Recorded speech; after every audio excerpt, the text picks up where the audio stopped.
Kabundok na naman na basura guys, mga damit lang naman, mga jacket, mga pantalon na pwede sa mga estudyante kasi kulay ay brown. Hello everybody, everybody to the left, everybody to the right. Mua chup chup. Welcome na naman sa isang vlog ng Madam Sitang kung saan nandito ako sa lugar na wala kayo kaya iba-vlog ko na Mukhang ito. mapapalaban na naman nga yung mga braso ko sa pag-uukay ng mga basura.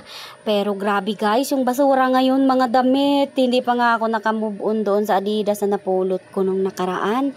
Eto ngayon, sako-sako na talaga. Grabe guys, hindi ko na kaya. Basura, nadala ng customer namin na kumukuha ng mga papel dito. Alam kasi nila na basurera nga ako, hindi lang dito sa kalakal nila, kundi pati yung pwede kong ipadala sa Pilipinas, ipapamigay ba? Pero grabe naman talaga. Isang truck na yata yung dinala. Kaya naku, nauuta na ako guys. Pasensya na. Pipiliin ko lang talaga yung mga okay pa kasi yung iba dyan, mga basa na. Tuwa pa nga sila kapag daw pinipilian ko yung mga ganitong basura kasi wala na tong pakinabang sa kanila. Eh yung mga basang damit guys, alam nyo naman kung gaano kabibigat. Eh ang mahal ng kilo ng basura dito. Hindi na nila kaya yung magbayad kung meron lang din naman katulad ko na namumulot at ipinapadala. Kung malapit nga lang talaga ang Pilipinas, yun bang magta-taxi ka lang or mag-jeep, ang dami ko talagang maibibigay. O pwede naman kayo na lang yung pumunta, kayo na yung mag-ukay kasi nga yung mga ganitong basura, okay lang yan kay amo kahit ubusin mo padala. Tuwang-tuwa sila kay ang mahal-mahal niyan pagka tinapon yung mga sa basura. Damit na to guys, may mga tag pa talaga kaso nabasa na siguro ng ulan doon sa basurahan.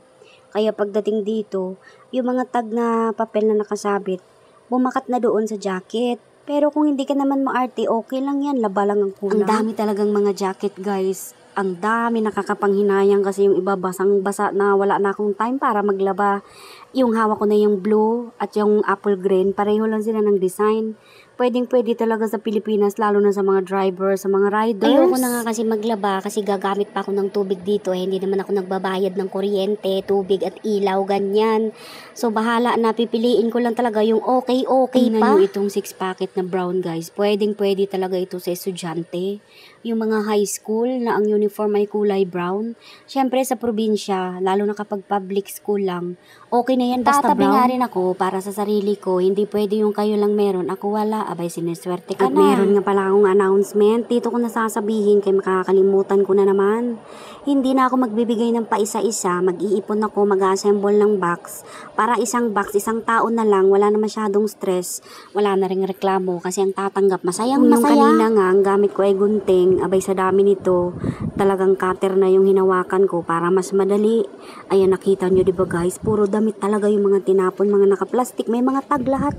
Ay naku, pwede na tayo magtayo ng tindahan at itinda yan isa-isa. Nauuta din pala ako kapag ganito nakarami mga guys. Kaya sorry talaga, hindi ko talaga maisa-isa itong mga nakaplastik, mga nakasako. Sobrang dami. Nakikita nyo naman yan, diba? Sobrang blessing talaga guys. Pumapatak yung ambon-ambon na parang ulan na. Kaya eto lang muna yung matatapos ko. Tatakpan ko na lang ulit ng tolda.